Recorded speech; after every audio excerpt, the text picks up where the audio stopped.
ठीक है sir. Thank you.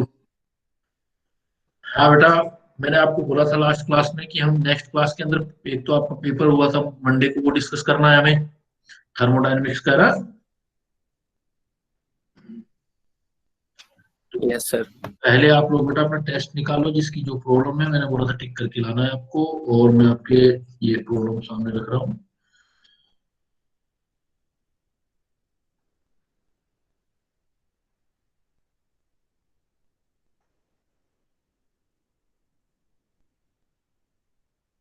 ना था 46 से।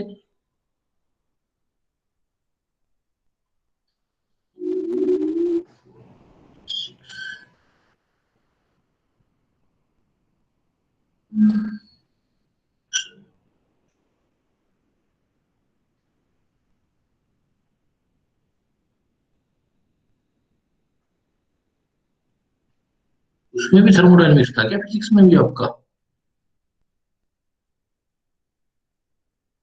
नहीं, 46। यस बेटा, 46 47 में किसी का प्रॉब्लम? 46 47। यस या नो करते जाना बेटा। 46 47। सर 47। 47 सर।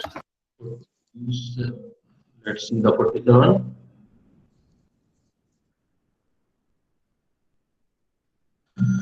सेवन कह रहा है हमारा, ये कह रहा है glucose when dissolve in water lead to cooling of solution, है ना।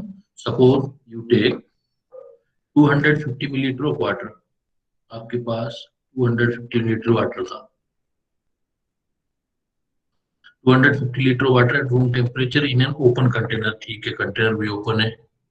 Made of thermally insulated material and dissolve A spoonful of glucose. यहाँ आपने ग्लूकोज मिक्स कर दिया बेटा इसके अंदर। In it, if you are able to accurately measure the heat absorbed by the solution in reaching back to room temperature, assuming negligible change in composition and the amount of solution, you will be measuring।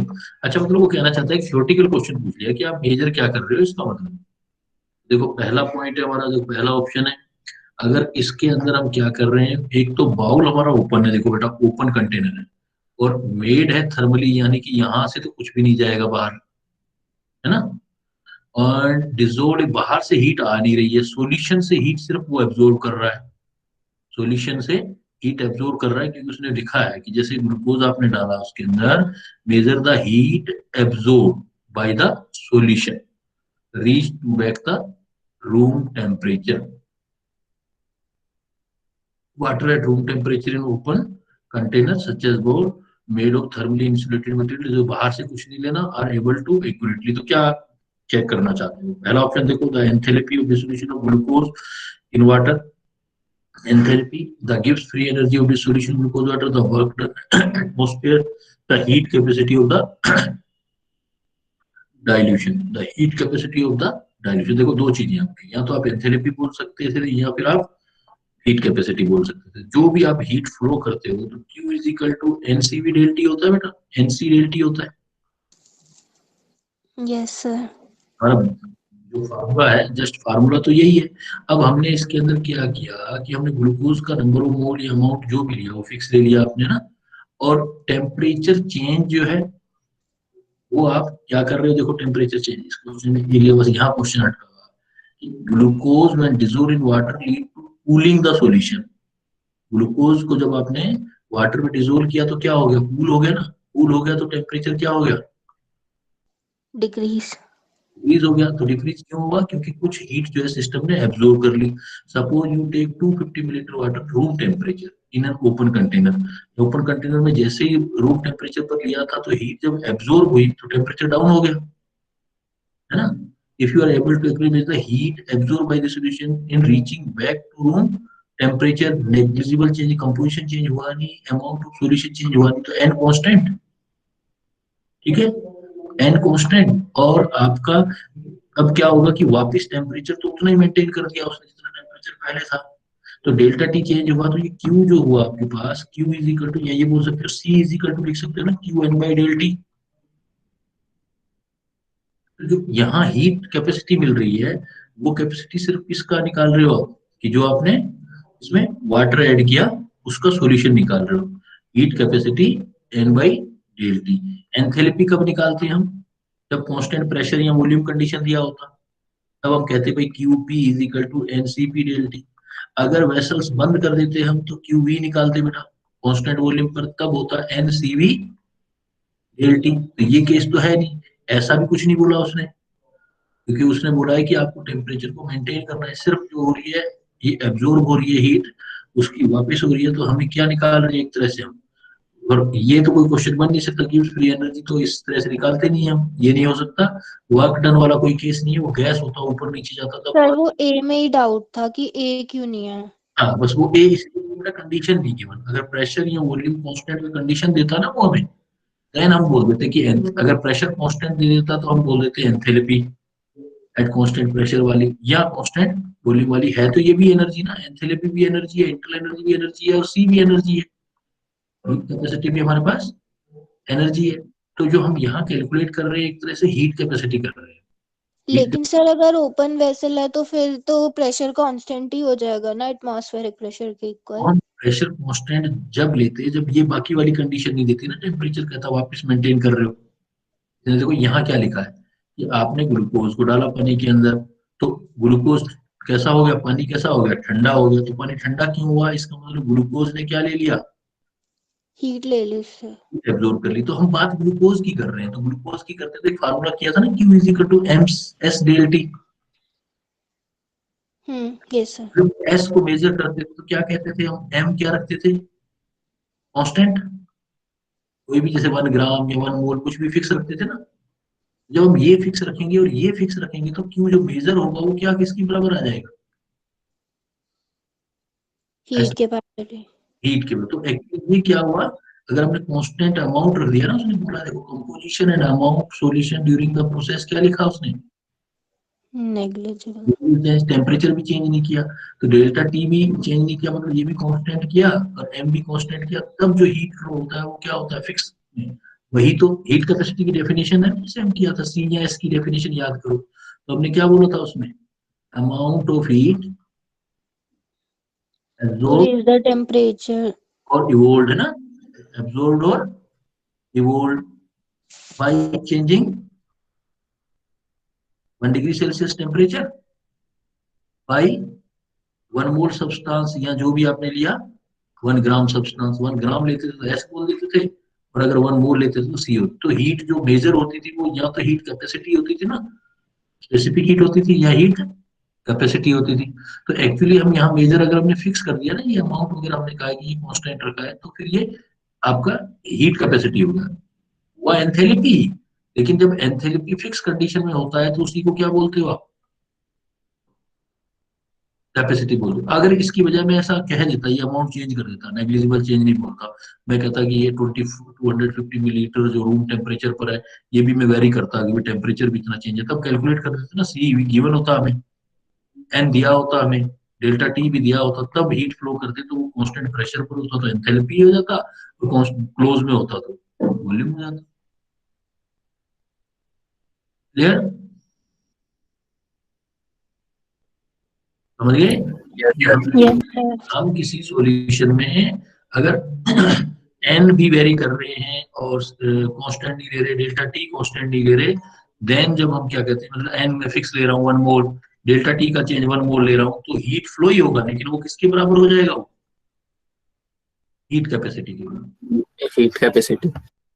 और अगर मैं fix नहीं ले रहा हूँ, मैं different amount ले लूँ, यानी कि कितने मोल, टेम्परेचर चेंज वेरिएबल हो रहा है, तो मैं वो वैल्यू रख दूँ, तब जो क्यू निकलेगा फिर हमें सी रखनी पड़ेगा, फिर एन सी डेल्टा से कैलकुलेट करेंगे। तो ये क्यू जो होगा ये एंथैल्पी हो सकता है, ये एंथैल्पी चेंज होता है। एंथैल्पी चेंज अगर कांस्टेंट प्रेशर है, और एंथैल्पी चेंज ही अगर कांस्टेंट वॉल्यूम है, तो इंटरनल एनर्जी चेंज हो जाता है। ठीक है। नेक्स्ट, नेक्स्ट चलो बेटा, 48 से लेके नीचे तक चले जाओ, 50 तक। सर 48। 48 देखो सर कहता जो है एंथैल्पी है वो heat capacity at constant pressure है ना एक तरह से। नहीं नहीं नहीं, heat capacity at constant pressure नहीं, अगर एक फिक्स मटेरियल ले ले, फिक्स अमाउंट ले ले, जैसे मैं कह दूं कि 1 ग्राम मेटल ले लो आप, ठीक है, 1 ग्राम मेटल का एक fix temperature 1 degree Celsius increase कर दो, तो Q is equal to formula क्या होगा, एम। एस डेल टी ना, हाँ एम एस एम डी। की एम की वैल्यू यूनिट होगी 1, डेल्टा और टी की डेल्टा टी वैल्यू भी यूनिट 1। होगी 1, तो Q किसके बराबर हो जाता है, अब एंथैल्पी ही किसके बराबर हो जाती है, क्यू। नहीं Q तो एंथैल्पी ही हो गया ना एक तरह से, Q हीट बोल दो, हीट कंटेंट को एंथैल्पी बोलते हैं ना हम। अब ये heat content enthalpy different type की होती है, ये एंथैल्पी कौन सी होगी, है तो एंथैल्पी लेकिन एस के बराबर होगी, तो जब स्पेसिफिक यस कंडीशन सर। देते हैं तो इसको आप इस एंथैल्पी का स्पेशल नाम क्या लोगे आप, स्पेसिफिक हीट बेटा, यस है सर। ना? और अगर मैं नंबर ऑफ मोल लेके कर देता कि नंबर ऑफ मोल 1 ले लो, टी ले लो, तो क्यू इज इक्वल टू यही फार्मूला क्या हो जाता, एनसी डेल टी। अब ये मैं फिक्स कर देता 1 1, तो क्यू किसके बराबर आ जाता, अब होती तो ये एंथैल्पी लेकिन इस एंथैल्पी का स्पेशल नाम क्या हो जाता, हीट कैपेसिटी। अब अगर मैं यस कह सर। देता ना कुछ और, अब ऐसे फिक्स नहीं रख रहा, 1 यूनिट नहीं रख रहा, यूनिट ना रख करके कुछ और रख लेता हूं मैं, 8 मोल ले लिए, कुछ और ले, और सी भी दिया होता मेरा, सी भाई इतना है, डेल्टा टी, तब तो अब एन सी सारी वैल्यू रखते हैं, तो ये जो वैल्यू आती तो ये क्यू आती ना ये। अब ये क्यू एंथैल्पी कौन सी होती है, डिपेंड करता है कि प्रेशर कांस्टेंट है या वॉल्यूम कांस्टेंट है, कांस्टेंट प्रेशर वाली होती तो एंथैल्पी चेंज बोल देते, जो आप बोलते हो आप ओपन वेसल्स वाली, और अगर यही क्यू कांस्टेंट वैल्यू पे होता होती तो एंथैल्पी, लेकिन इसी एंथैल्पी का नाम इंटरनल एनर्जी हो जाता। यस यार यस सर। कांस्टेंट प्रेशर पे एंथैल्पी होते हैं और कांस्टेंट वॉल्यूम पे इंटरनल एनर्जी। अब if C is given, if C is given, heat capacity वगैरह पता हो तभी तो कैलकुलेट करोगे ना। Yes sir. क्लियर है बेटा, अभी देखो एक दो क्वेश्चन और आ जाएगा और क्लियर हो जाएगा, कोई बात नहीं, आगे चलते जाओ। तो देखो नेक्स्ट केस, आपने दे दिया आइडियल गैस, पहला पॉइंट देखो, ideal gas taken in insulated chamber, अगर बेटा इंसुलेटेड चेंबर है तो इसका मतलब क्यू की वैल्यू तो जीरो होगी ना, हीट फ्लो तो जीरो होता है इंसुलेटेड में, yes sir. Heat flow zero, adiabatic हो गया है, देखो हीट फ्लो जीरो मतलब एडियाबेटिक हो गया, यहाँ से मुझे पता लग गया कि एडियाबेटिक है। Is release into Interstellar space, मतलब उसी के अंदर एक इंसुलेटेड में एक जगह से दूसरी जगह हम भेज रहे हैं, इधर इधर इधर इधर इधर इधर जा रहा है, ठीक है। The statement that is nearly true for this pressure, अब इंसुलेटेड है और रिलीज्ड है इनटू एन इंटरस्टेलर स्पेस, तो वॉल्यूम भी कांस्टेंट हो गया, क्यू जीरो है, वॉल्यूम कांस्टेंट हो गया, तो वर्क कितना हो जाएगा बेटा, E del V, zero. Volume में चेंज तो नहीं कर रहे ना, कंटेनर में तो कोई चेंज नहीं कर रहे हो, ये भी जीरो हो गया। अब फर्स्ट लॉ ऑफ थर्मोडायनेमिक्स लगाओ, फर्स्ट लॉ ऑफ थर्मोडायनेमिक्स क्या होता है, delta E is equal to Q plus W, W. W Q zero हो गया, वर्क भी जीरो हो गया, तो इंटरनल एनर्जी चेंज भी क्या हो जाएगा, जीरो। जीरो हो zero. गया। आइडियल गैस के लिए Q is equal to W is equal to delta E. Sir इसमें वर्क के लिए हम ऐसे नहीं बोल सकते कि इंटरस्टेलर स्पेस है तो वैक्यूम होगा तो प्रेशर जीरो हो जाएगा इसलिए वर्क जीरो है। इंटरस्टेलर स्पेस किसको बोलते हैं, मतलब क्या होता है, इंसुलेटेड चेंबर है ना इंटरस्टेलर, इसका वर्ड का मीनिंग क्या लेते हो आप, सर गूगल पे तो इंटरस्टेलर का मतलब आ रहा है दो स्टार्स के बीच में, मतलब कि शायद से स्पेस में वैक्यूम में हो। Yes sir. उसमें गूगल में इंटरस्टेलर स्टेलर किसको बोल रहा है वो, दो अकरिंग और सिचुएटेड बिटवीन स्टार्स। स्टार्स, हाँ अभी अभी सर्च किया, जस्ट यही आ रहा है। लेकिन स्टार्स के बीच में हम वैक्यूम कैसे बोल सकते हैं, तो मेरे हिसाब से तो जो भी बीच का स्पेस है वो कवर्ड स्पेस है ना, कवर्ड स्पेस है तो कवर्ड स्पेस का मतलब क्या होगा, उससे बाहर नहीं है तो उसके बाहर नहीं जाना आपको, तो कवर्ड स्पेस का मतलब वॉल्यूम कांस्टेंट होना चाहिए, वो तो एक इंग्लिश मीनिंग ही तो हो गया इंटरस्टेलर स्पेस, मतलब दो के बीच का स्पेस जो भी है आपका, तो डेल्टा वी जीरो होना चाहिए और कांस्टेंट हो जाए। वैक्यूम का तो कैसे हो, वैक्यूम का तो कुछ हो ही ना, लेकिन दो स्टेलर के बीच ऐसा तो नहीं है ना कि वैक्यूम हो सकता है, नहीं तो मुझे ज्योग्राफी या फिजिक्स का आइडिया नहीं, मुझे ऐसा नहीं लगता कि दो स्टार के बीच वैक्यूम होगा, दो स्पेस के बीच वैक्यूम होगा। वॉल्यूम कांस्टेंट लग रहा है। ठीक है, Yes, sir. Yes, sir. Next चलो 50 तक किसी का और बेटा, अप टू 50। सर वैसे अगर वैक्यूम होता है तो प्रेशर 0 ही लेता है ना? हाँ, वैक्यूम होता तो प्रेशर 0 लेते। जैसे फ्री एक्सपेंशन होता है ना, वर्ड फ्री एक्सपेंशन, दो वर्ड होते हैं। देखो एक लेटर होता है कि जब हाँ हम सर यही पढ़ा था तभी सोचा। अगर कहीं लिखा हो फ्री एक्सपेंशन, अगर गैस कोई फ्री एक्सपेंड हो रही है, उसको कोई रोकने वाला नहीं है, तो इसका मतलब एयर नहीं है, एयर जीरो है। एयर जीरो को क्या बोलोगे आप? वैक्यूम। अब एयर ही नहीं है तो प्रेशर क्या लोगे उस टाइम पे? जीरो। Zero. तब भी वर्क जीरो है। ये external del V P zero हो गया, तो ये कितना भी है जीरो। और या फिर क्या हो, क्लोज्ड वेसल्स हो, वॉल्यूम चेंज नहीं हो रहा हो, चेंज इन वॉल्यूम जीरो हो, मतलब आइसोकोरिक प्रोसेस हो, है ना, तब भी डेल्टा भी जीरो, तब भी वर्क जीरो आएगा। वर्क दोनों कंडीशन के अंदर जीरो आ सकता है। तो मैथमेटिकल फार्मूला है ना, या तो पी की वैल्यू जीरो आ जाए या चेंज इन वॉल्यूम जीरो आ जाए, दोनों ही केसेस में वर्क जीरो है। क्लियर? Yes sir. 50 तक बेटा किसी का और प्रॉब्लम हो कोई? 50 अप टू 50 नहीं है तो 53 तक देख लो बेटा। Sir, 51. 51. A reaction will never be spontaneous at any temperature and pressure. तो अगर स्पॉन्टेनियस नहीं है तो उसके लिए डेल्टा जी क्या होना चाहिए बेटा? Sir, positive या zero? नहीं, जीरो नहीं बेटा। Sir, zero positive. Positive. Positive, zero का मतलब इक्विलिब्रियम है, वो तो फॉरवर्ड में स्पॉन्टेनियस, बैकवर्ड में स्पॉन्टेनियस हो गया। तो डेल्टा जी पॉजिटिव निकालना है, तो हेल्मट इक्वेशन लगाओ, क्या होती है? Delta G is equal to delta H Delta minus H minus. Del S. Temperature कोई भी हो, और डेल्टा जी का साइन पॉजिटिव कब आ सकता है? जब ये पॉजिटिव हो और ये नेगेटिव हो, Yes, sir.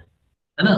डेल्टा एच का साइन पॉजिटिव हो एट एनी टेम्परेचर, टेम्परेचर का कोई रोल ही नहीं हुआ, at any temperature delta H positive हो और डेल्टा एस नेगेटिव हो, तो नेगेटिव और नेगेटिव ये भी साइड क्या हो जाएगी? ये टर्म भी पॉजिटिव और ये पूरा टर्म्स भी पॉजिटिव, तो डेल्टा जी हमेशा क्या आएगा? पॉजिटिव आएगा। तो कोई Yes, रिएक्शन sir. क्वेश्चन में आंसर मैच नहीं कर रहा। तो वो आंसर मैच नहीं करेगा तो वो हम देख लेंगे, लेकिन पहले हम इसके according at any temperature and pressure, तो डेल्टा एच पॉजिटिव आना चाहिए। तो डेल्टा एच पॉजिटिव देखो किसने दे रखा है, और डेल्टा एस पॉजिटिव नहीं नेगेटिव होना चाहिए बेटा। तो डेल्टा एच पॉजिटिव और डेल्टा एस नेगेटिव, ऐसा कोई ऑप्शन है? नहीं No, सर, sir. वो एक ऑप्शन रिपीट हो गया है इसलिए। कौन सा ऑप्शन रिपीट हो रहा है? A और सर C. फर्स्ट और थर्ड सेम है ना? हाँ, तो इसलिए गलत है बेटा, ये क्वेश्चन गलत प्रिंटिंग है, क्योंकि ए और सी तो बिल्कुल एक जैसे दिख रहे हैं ना, जैसे ये दिख रहा है वैसा ही आपको ये दिख रहा है। तो आप कंसेप्चुअली याद रखना है आपको कि डेल्टा एस पॉजिटिव होना चाहिए और डेल्टा एच नेगेटिव होना चाहिए, तभी हो सकता है, या पॉजिटिव नहीं आएगा बेटा,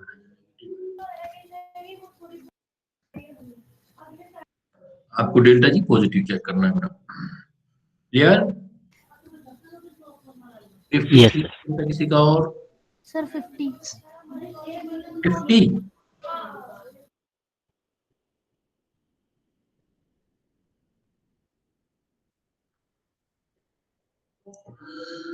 फिफ्टी कह रहा है what will be the standard heat of reaction C2H6NO2CO2 if standard heat of combustion of carbon hydrogen. तो इक्वेशन अरेंज कर लो, इक्वेशन बना लो और उससे आपको जो इक्वेशन निकालनी है उसकी चेंज करना है। क्या कह रहे हो? कंबशन ऑफ कार्बन, तो कार्बन का बनाओ, कार्बन प्लस O2, तो ये हो जाएगा CO2। इसका दे रखा है देखो -393. सर आंसर गलत था शायद इसका। अभी आंसर नहीं बता, 393.5। दूसरा देखो फिर क्या कह रहा है कि standard heat of combustion of carbon and hydrogen, hydrogen का देखो H2 प्लस O2, O2 आ गया H2O, इसका आ जाएगा -285, ठीक है। तीसरा कह रहा है and standard heat of formation of C2H6, C2H6 का फॉर्मेशन तो होगा कार्बन से और हाइड्रोजन से। ये दे दिया C2H6 का 1 मोल लेंगे तो ये 3H2 आ गया, ये 2 कार्बन आ गया। इसका भी दे दिया -88.2। अब इन तीनों रिएक्शन को मिला करके हमें जो रिएक्शन बनानी है वो बनानी है what is the standard reaction for the reaction, ये वाली C2H6 प्लस 7/2 O2, इधर बनाना है 2CO2 और 3H2, ये रिएक्शन बनानी। तो इस रिएक्शन को तो बेटा ऐसे रखना पड़ेगा क्योंकि C2H6 है, यहाँ C2H6 है, जैसी है एक बार रखो इसको तो ऐसे। लेकिन आपको इधर क्या करना पड़ेगा कि हाइड्रोजन कैंसिल आउट करने हैं। हाइड्रोजन कैंसिल आउट है, इधर 3 हाइड्रोजन है तो इसको 3 से मल्टीप्लाई कर दो इक्वेशन को, तो हाइड्रोजन वाली हाइड्रोजन कैंसिल आउट करके बाद माइनस कर देंगे। और ऑक्सीजन कितने चाहिए आपको, देखो ये CO2 कितने चाहिए 2, यहाँ 2 आ गया। तो इसका मतलब फर्स्ट इक्वेशन को 2 से मल्टीप्लाई कर देता हूँ, ये हो जाएगा 2C प्लस 2O2 2CO2। इसको भी जो एनर्जी है इसको भी 393.5 को 2 से मल्टीप्लाई कर दो बेटा। सेकेंड इक्वेशन को मैं 3 से मल्टीप्लाई कर देता हूँ, 3H2 3/2O2 और 3H2 वैल्यू को जो दूसरी वाली है 285 को 3 से मल्टीप्लाई कर देता हूँ। और थर्ड इक्वेशन को सिर्फ माइनस करना है मुझे, थर्ड इक्वेशन माइनस कर देते हैं, 2C minus 3H2 minus C2H6।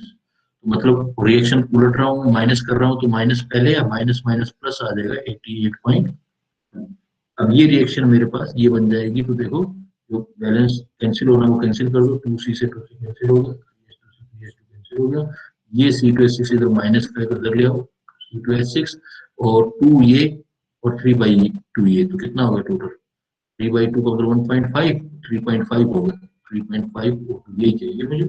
इधर रह गया मेरे पास O2 जो है ये क्या है 2CO2 2CO2, ये आ गया मेरे पास 2CO2 प्लस 3H2। इसका मतलब इसको 3 से मल्टीप्लाई करो, 93.5 को 2 से मल्टीप्लाई करो, कितना आया 2 2 6 7 9 2 18 2 2 6 7 माइनस का इतना, और 285 को भी 3 से मल्टीप्लाई करो, 5 3 15 8 3 24 25 2 3 2 6 7 8, ये भी माइनस का, तो ऐड कर दो दोनों को, कितना हो गया 15 और 7 12 4 16, माइनस का आ गया 1642। अब माइनस 1642 में से ये प्लस का है क्योंकि साइन चेंज हो गया है 88.2 8 1553.8 सही आ रहा है बिल्कुल बेटा माइनस में। इन इक्वेशन को अरेंज करके इस इक्वेशन को बनाना था बेटा, -1553.8 सही है, ठीक है। 53 तक किसी का और?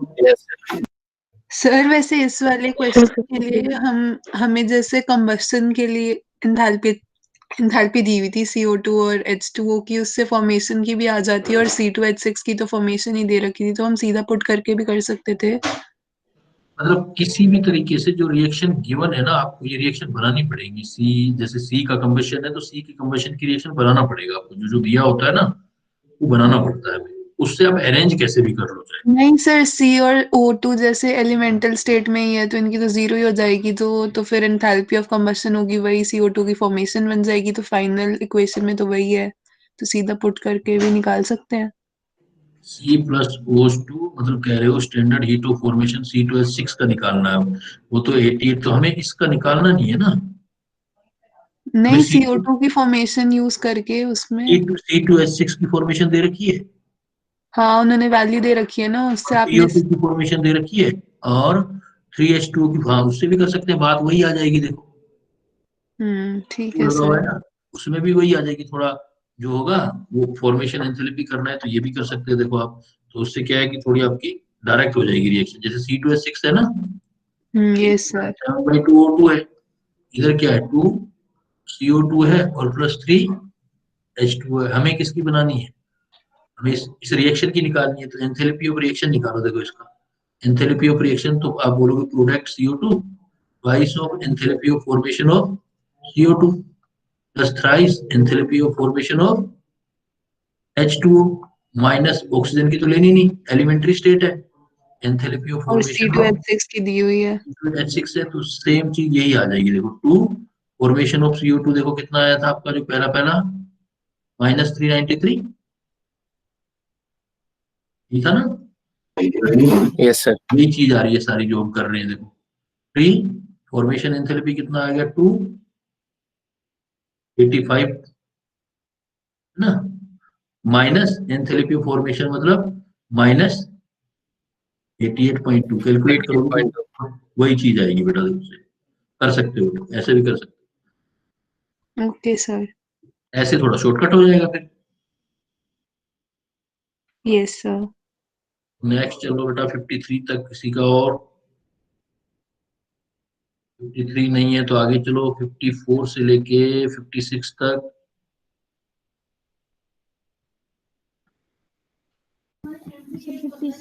Sir, 55.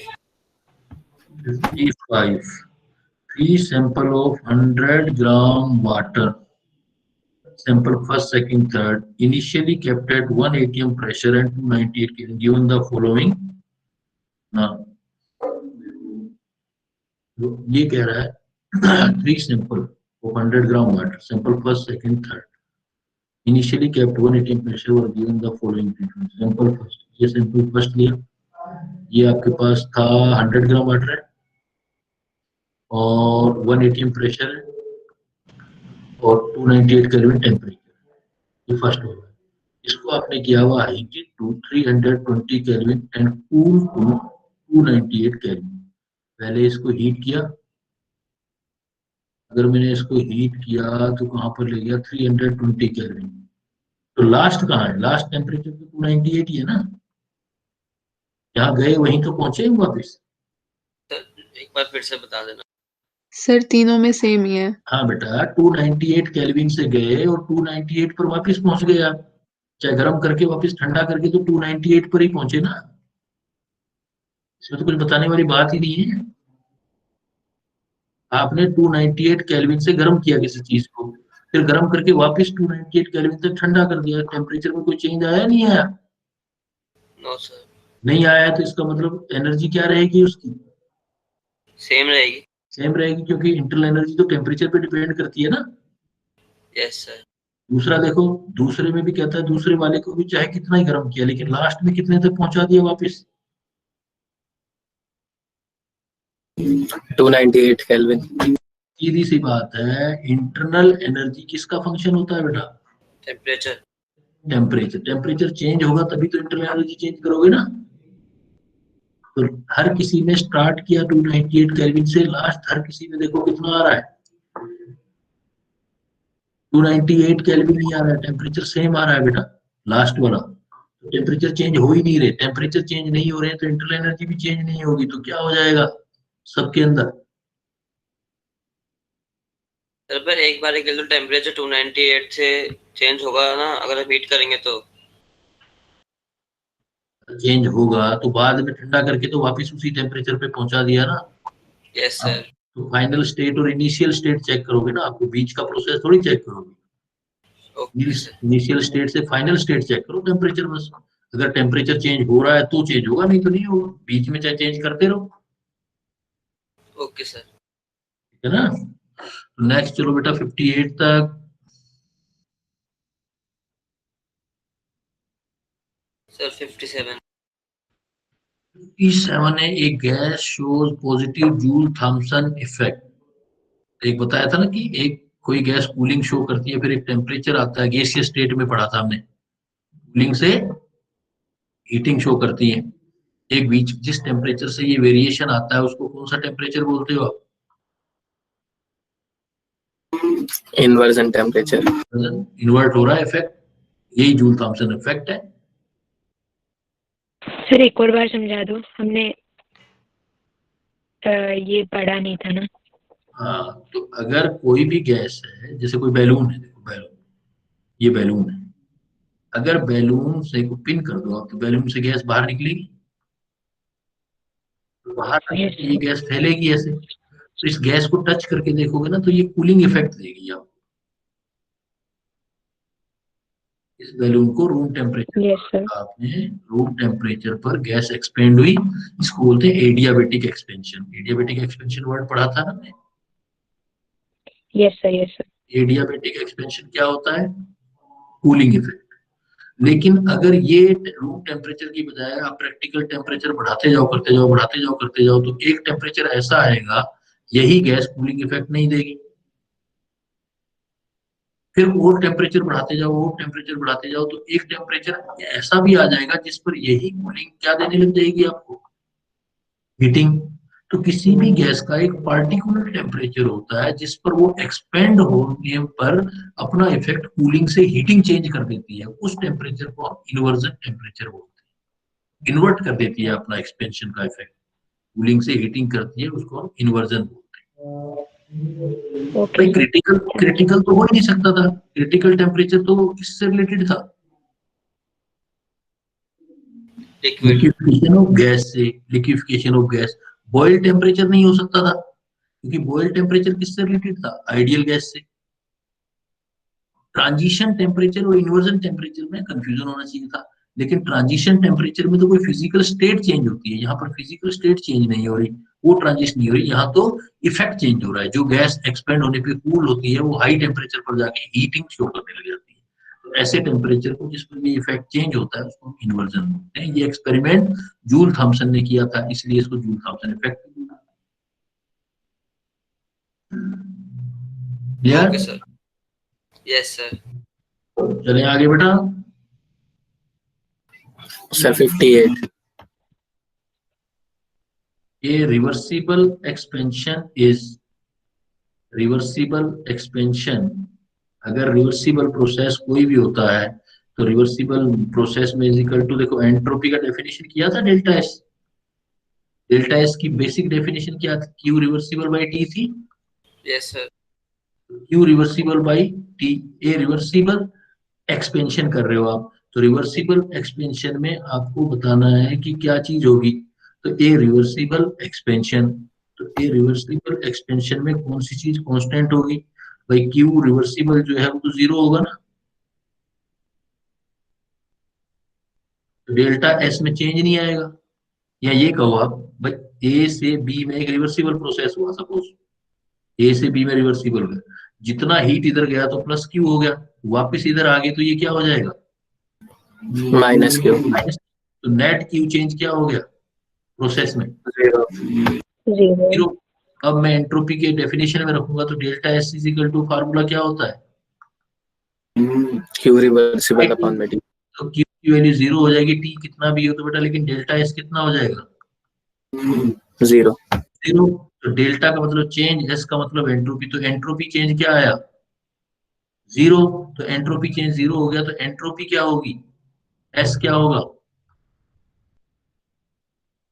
कांस्टेंट। जब कांस्टेंट होता है तो उसको क्या बोलेंगे? Iso entropic process. समझ गया? तो ये क्या है, थर्मोडायनेमिक्स और केमिकल इक्विलिब्रियम जो चैप्टर, इनमें ऐसे ऐसे वर्ड आएंगे जिनका मीनिंग हमें सोचना पड़ेगा। वो कब आएगा? जब ऐसी प्रॉब्लम करेंगे, बार बार हम प्रैक्टिस करेंगे, तब चीजें हमें क्लियरिटी से और समझ आएंगी। Okay sir. तो ऐसे क्वेश्चंस जो आपसे गलत हुए हैं या आपको वहां समझ नहीं आए, उन पर रेड मार्क्स करके रखना है, और बेटा दोबारा करना है घर पे प्रैक्टिस उनका, जिससे कि दोबारा प्रॉब्लम नहीं हो कभी। नेक्स्ट चलो बेटा 61 तक। सर 59। 9 कंटिन्यूस पूछे जा रहे हो भाई, सोल्यूशन ही हो गया। कह रहा है bond energy of, bond energy दे दी आपको, bond energy of B F bond. इस बी एफ जो बॉन्ड है, इस bond energy of B F bond in B F three, जो टोटल है B F three, B F three में बॉन्ड एनर्जी जो आ गई वो आ गई 646 किलो जूल पर मोल। एक बॉन्ड की आ रही है, while the NF, और अगर NF की बात करें NF3 में, तो एक बॉन्ड की एनर्जी आ रही है, वो कह रहा है 280 kilo joule. This is because, करना क्या है, मतलब ये कह रहा है कि एक तो B और F बॉन्ड है, पर एक है N और F बॉन्ड। इसकी आ रही है 646, इसकी आ रही है 280। कौन से वाला बॉन्ड ज्यादा स्ट्रॉन्ग है? इसको तोड़ने के लिए ज्यादा एनर्जी चाहिए। BF3 वाला। याद है आपको, हमने p पाई d पाई बॉन्डिंग करवाया था केमिकल बॉन्डिंग में, बोरोन और फ्लोरीन में। केमिकल बॉन्डिंग के अंदर फ्लोरीन ये इलेक्ट्रॉन पेयर देगा, तो यहाँ तो पार्शियल डबल बॉन्ड कैरेक्टर होता है ना, ऐसा इसमें नहीं होता नाइट्रोजन में। नाइट्रोजन में तो इधर भी लोन पेयर, इधर भी लोन पेयर, तो इसमें तो सिंगल बॉन्ड ही रहेगा। तो क्या आंसर होगा आप सोचो। देखो कहाँ से कहाँ उसने क्वेश्चन बनाया, केमिकल बॉन्डिंग की तरफ ले गया, तो आपकी मेमोरी चेक की कि आपको याद है चीजें या भूल गए। तो BF बॉन्ड सर हमने तो पढ़ाया ही नहीं। p पाई बॉन्डिंग, तो BF won't get a partial double bond character due to PP overlapping।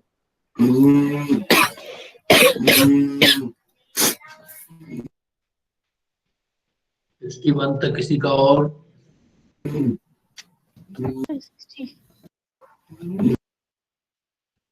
Which of the following as a positive, भैया जिसके अंदर नंबर ऑफ गैसियस मोल बढ़ेंगे, ये क्या क्वेश्चन पूछ रहे हो? ये तो नंबर ही लगा दिया आपने, कैसे ऐसे?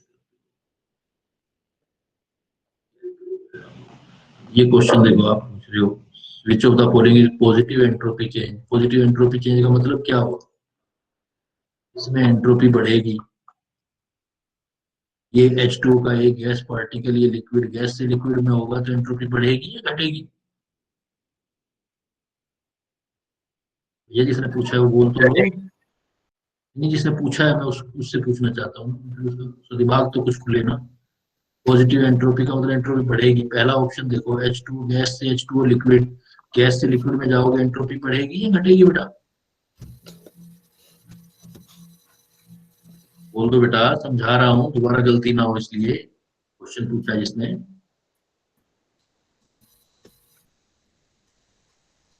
चलो आगे, बोलना भी नहीं है, पूछना भी है।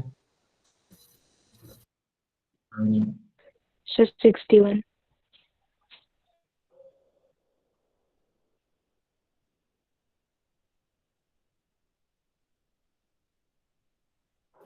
सर उसका माइक ऑन है, आवाज नहीं आ रही। माइक कौन है? आवाज नहीं आ रही? मतलब सर अभी ऑन था, अब ऑफ हो गया। कर दिया होगा ना। Enthalpy change for the following reactions are. Enthalpy change बताना है बेटा आपको, एंथैल्पी चेंज बताना है आपको। एंथैल्पी चेंज बताना है, तो इसमें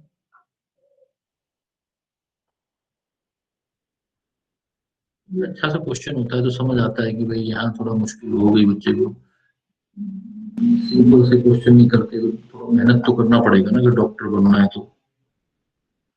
enthalpy change for the following reaction, देखो यहाँ दे रखा है आपको, कार्बन डायमंड O2CO2 की इतनी एनर्जी दे रखी है, कार्बन ग्रेफाइट की इतनी energy. Enthalpy change for the transition, आपको कार्बन डायमंड से कार्बन ग्रेफाइट निकालना है, तो माइनस ही तो करना है बेटा। इसमें क्या करना है, रिएक्शन वो दोनों मिला करके ग्रेफाइट इस तरफ लाना है आपको, ग्रेफाइट इस तरफ लाना है, तो माइनस कर दो, इक्वेशन बन जाएगी ये वाली।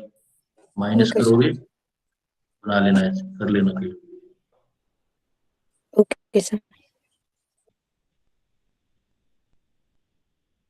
नेक्स्ट चलो 64 तक। सर 64।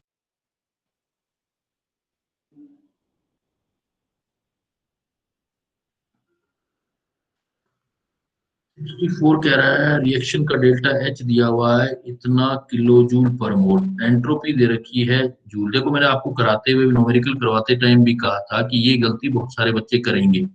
यहाँ किलो जूल दे रखा है और यहाँ जूल दे रखा है, और डायरेक्ट ही वो कर लेंगे उसको, ये गलती हो जाती है पहले तो। दूसरी बात ये था value of log K for the reaction, तो देखो आपने एक वैल्यू किया था delta G is equal to delta G naught is equal to minus K 2.303 RT log K, या था ना रिएक्शन। पर एक रिएक्शन डेल्टा जी नोट में हेल्महोल्ट्ज वाला किया था, delta G naught is equal to delta H naught minus T del S naught. दो इक्वेशन बन गई, इस पर प्रॉब्लम भी की थी बेटा हमने। Yes sir. H naught T del S naught यही तो निकालना है हमें। इधर आ गया माइनस 2.303 आर टी लोग के। आपको किसकी वैल्यू निकालनी है? लोग के की वैल्यू निकालनी है, तो माइनस इधर ले आते हैं तो ये अपोजिट साइन हो जाएगा, T del S naught minus del H naught. ये माइनस की बजाय अब प्लस हो जाएगा, उसको भी इधर ले आते हैं। 2.303 आर टी, इधर सिर्फ लोग के रह जाएगा। सिर्फ वैल्यू पुट करनी है बेटा, टेम्परेचर केल्विन में पुट कर देना। 25 है तो 298 करना है। डेल्टा एस की वैल्यू जूल में दे रखी है, करनी है। डेल्टा एच की वैल्यू किलो जूल में है, इसे ध्यान से रखना।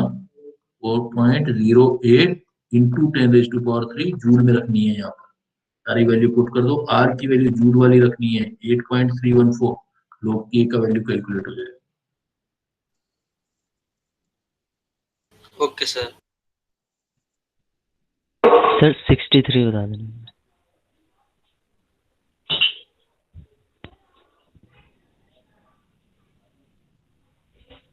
Which reaction is spontaneous at all temperature? अभी तो किया बेटा क्वेश्चन। अगर स्पॉन्टेनियस करना है ऑल टेम्परेचर पर तो क्या करोगे आप बताओ, आप क्या लिखोगे? इससे सर देखो delta G positive. Delta G positive, तो उसका रिएक्शन क्या होता है डेल्टा जी पॉजिटिव का?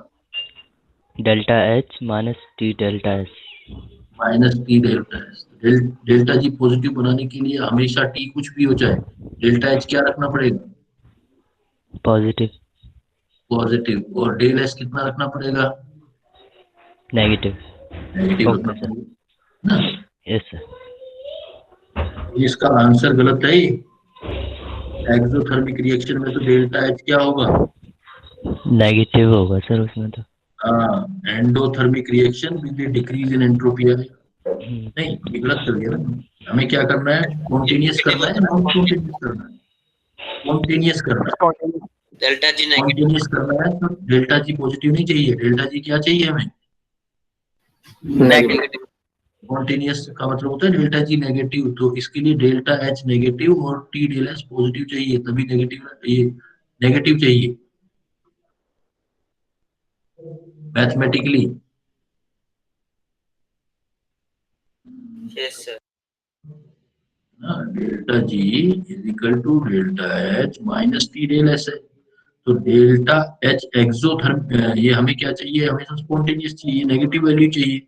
नेगेटिव वैल्यू का मतलब डेल्टा एच अगर मैं नेगेटिव ले लूं और टी कुछ भी लूं, डेल्टा एस पॉजिटिव ले लूं, तो ये भी चीज नेगेटिव होती रहेगी, ये भी नेगेटिव होती रहेगी, तो डेल्टा जी ऑलवेज क्या आएगा? नेगेटिव। नेगेटिव। तो डेल्टा एच नेगेटिव मतलब होना चाहिए एक्सोथर्मिक, और एंट्रोपी होनी चाहिए पॉजिटिव मतलब इंक्रीज। तो exothermic reaction with increase in temperature. और पहला क्वेश्चन भी नॉन स्पॉन्टेनियस था या स्पॉन्टेनियस था जिसमें डेल्टा जी लिया था? Sir non spontaneous. Non spontaneous. Spontaneous है तो डेल्टा जी पॉजिटिव लेना है, स्पॉन्टेनियस है तो डेल्टा जी नेगेटिव लेना है।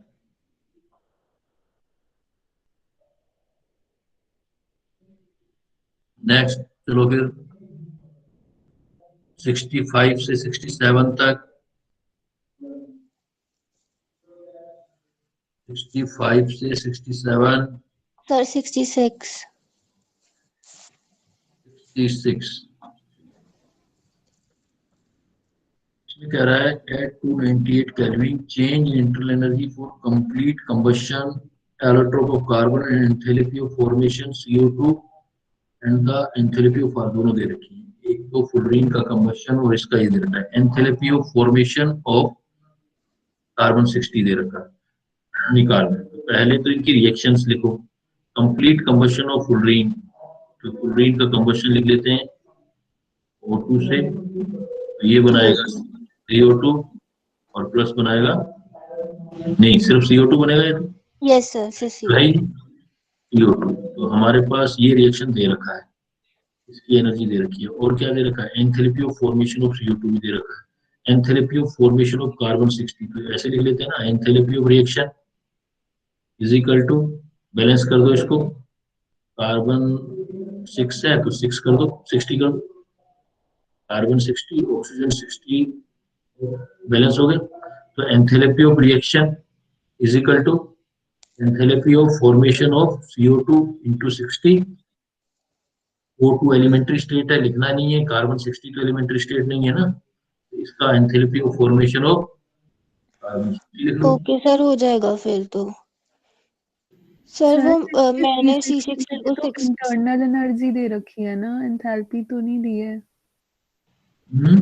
तो सर क्वेश्चन में चेंज इन इंटरनल एनर्जी दी है ना, तो NGRT ऐड करके क्वेश्चन नहीं बनानी चाहिए हमें साथ में एक और। अच्छा अभी सर इंटरनल वो पूछा, डेल्टा NG तो 0 है ना इस रिएक्शन में, तो फिर इसलिए सेम ही हो जाएगी बराबर हो दोनों। जाएगी फिर। हाँ हाँ हाँ ठीक है। वो और चेक कर लेना, इंटरनल एनर्जी किया है तो पहले आप डेल्टा एच निकलेगा इससे ना, और फिर रिलेशन निकल लेना delta H is equal to delta E plus delta N gaseous RT होता है। तो डेल्टा एन की वैल्यू देखो, ये क्या है, डेल्टा सर एन वही आ जाएगी, कितना रहा, कार्बन 60 जो है वो तो सॉलिड है, यस सर। ये गैस है, और ये कार्बन ये भी गैस है ना, तो ये गैस है, 60 गैस हो गया, तो डेल्टा एन की वैल्यू 0 आ गई, इसलिए आपका answer by default delta H और डेल्टा ई बराबर आ जाएगा। ठीक है, यस सर, क्लियर है। नेक्स्ट चलो बेटा 70 तक किसी का और। सर 67। 37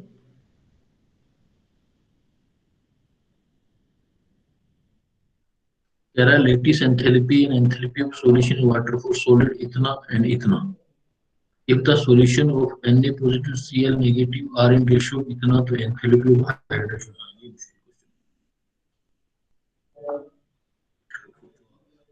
वो क्या कह रहा है, lattice energy and enthalpy of solution NaCl का लेटिस एनर्जी दे रहा है, NaCl को आपने किस में डाला, वाटर में, तो NaCl का सॉल्यूशन बन गया Na aqueous plus Cl negative aqueous, ये हुई ना रिएक्शन। अब क्या रहा है, yes sir. the solution enthalpy of Na positive and Cl negative are in 6:5। Cl लेना चाहता है, सॉर्ट आउट करना है अपने को, और निकालना है the enthalpy of hydration of Na positive, enthalpy of hydration of Na positive start कहाँ से करेंगे, तो lattice enthalpy enthalpy of solution in water for solid NaCl, पहले सॉलिड था और इसको पहले डिसोल्व किया, NaCl एक्वस बनाया, तो NaCl जैसे ही हमने इसको डिसोल्व किया तो सॉल्यूशन एनर्जी कितनी आ गई, प्लस डेल्टा एच को डिसोल्व किया, डेल्टा एच सॉल्यूशन आ गया, कितना आ गया 5 kg डेल्टा एच सॉल्यूशन, और इसकी जो लेटिस एनर्जी है वो 753 है, 753 किलो जूल। तो लैटिस एंड एंथैल्पी होता क्या है? कौन सा सर लैटिस एंथैल्पी होता क्या है? लेटिस एंथैल्पी मतलब इसको NaCl को बनाने की, फॉर्मेशन की, इसको अगर बनाते हैं तो 753 किलो जूल आता है एनर्जी, और डिसोल्व करते हैं तो 5 किलो जूल, मतलब यहाँ से यहाँ तक पहुंचने में जो टोटल एनर्जी है ना आपकी, वो कितनी एनर्जी लगी है, टोटल कर लो आप, कितना हुआ 753 और प्लस 5, तो कितनी एनर्जी होगी टोटल यहाँ तक पहुंचने में, 758 टोटल एनर्जी। मतलब आपने NaCl सॉलिड जो बनाया, कहाँ से बनाया आपने, Na से और क्लोरीन से बनाया NaCl सॉलिड, उसकी एनर्जी आ गई आपकी 753, फिर NaCl सॉलिड को पानी में डाला एक्वस में, तो उसकी एनर्जी आ गई 54, तो यहाँ से यहाँ तक पहुंचने में टोटल एनर्जी कितना हो गया बेटा हमारा, 758। अब जो NaCl है, NaCl में आगे चल के इसने बनना है Na एक्वस और Cl नेगेटिव एक्वस, इनका रेशियो दे दिया, तो ये सपोज x एनर्जी है, तो एक 6x होगा तो दूसरा कितना हो जाएगा,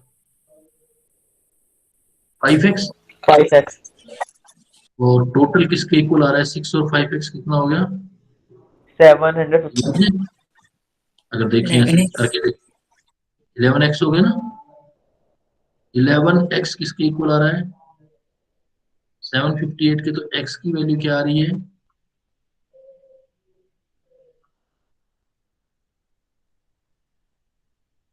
कितने जा रहा है 11 की वैल्यू 68.9 8.9 जा रहा है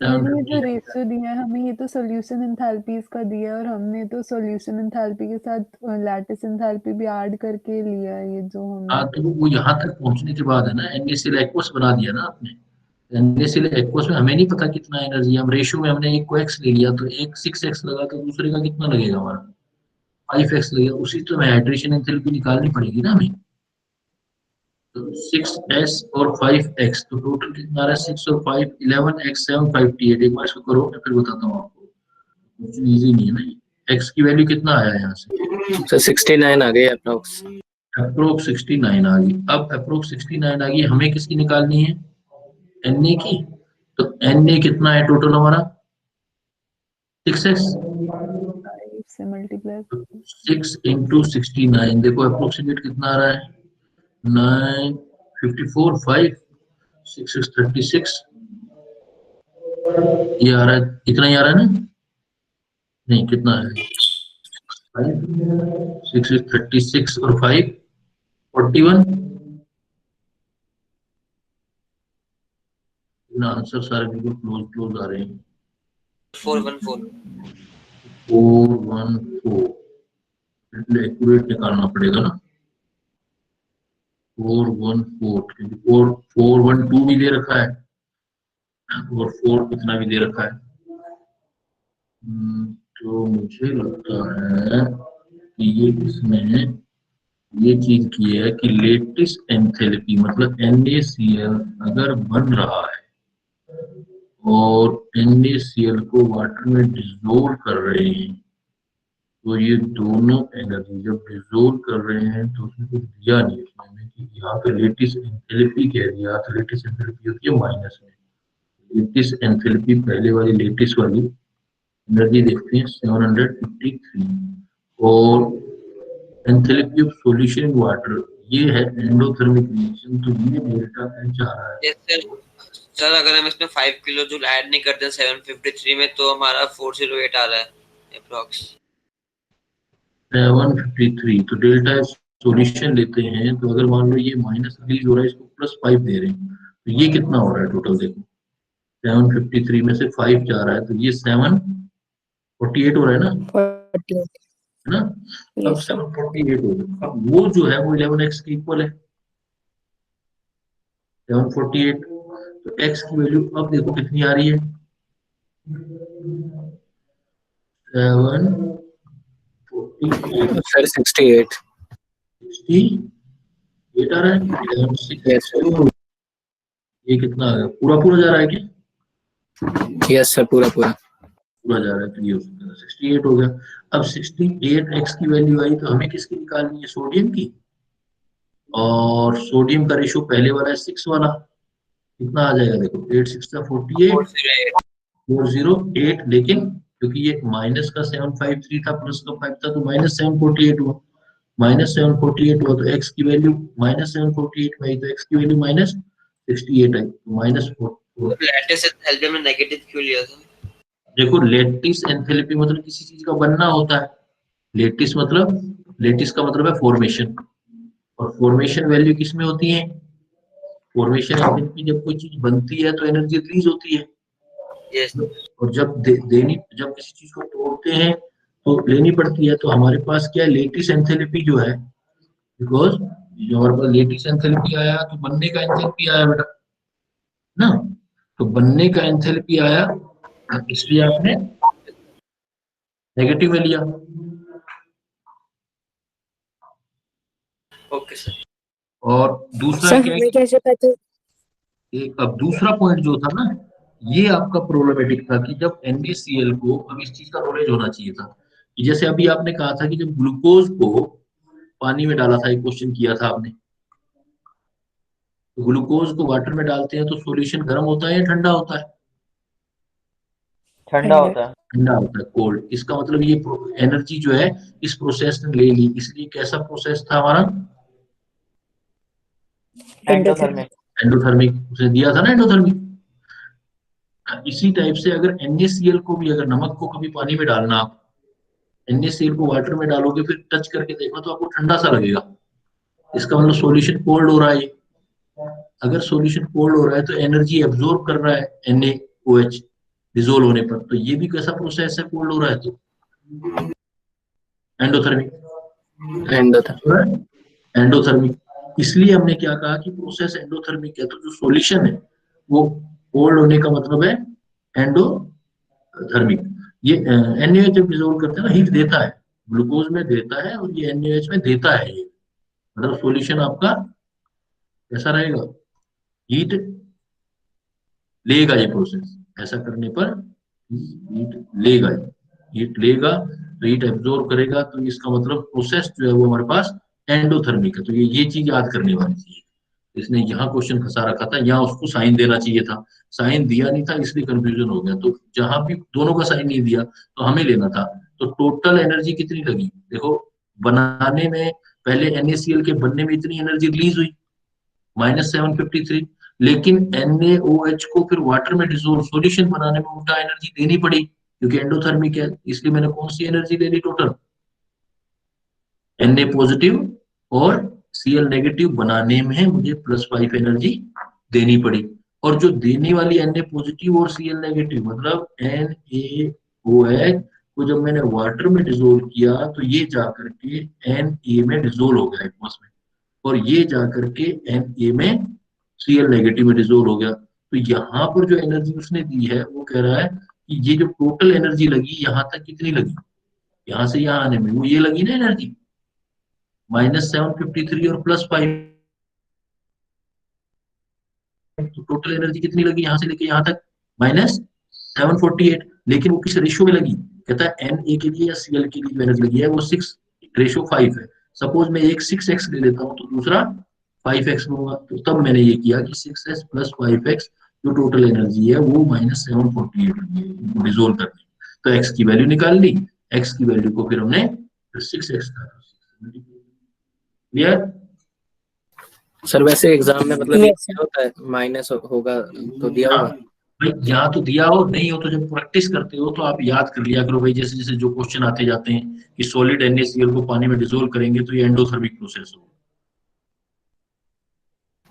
ओके सर सर। सॉल्यूट पे डिपेंड करता है कि सॉल्यूशन एंथैल्पी पॉजिटिव आएगी या नेगेटिव? हाँ, अलग अलग के लिए अलग अलग होता है, इसलिए ज्यादातर क्या होते हैं देते हैं आपको ज्यादातर क्वेश्चन में कि भाई इसको डिसोल्व करेंगे तो देते हैं। वैसे जनरली क्या होता है, कभी भी डिसोल्व करोगे ना, कभी भी किसी चीज को डिसोल्व करते हो तो जनरली क्या है, रिलीज होती है, लेकिन जरूरी नहीं है कि रिलीज भी होती है, तो नेचर ऑफ मटेरियल पर डिपेंड करता है। किसी केमिकल को देखो पानी में डालते हो तो ग्लास कैसा लगने लग जाता है आपको? ठंडा। और किसी केमिकल को डालते हो तो कैसा ग्लास लगने लग जाता है आपको? सपोज कांच का ग्लास लिया, पानी लिया, पानी में कभी केमिकल डालते हो तो किसी केमिकल से ठंडक होती है, किसी केमिकल से हीटिंग प्रोड्यूस होती है, तो ये डिपेंड करता है nature to nature, exothermic reaction या एंडोथर्मिक। ये इसीलिए मैंने कहा था कि ये डिफिकल्ट क्वेश्चन है, क्योंकि आपकी कैलकुलेशन भी है और आपको कुछ नॉलेज भी होना चाहिए।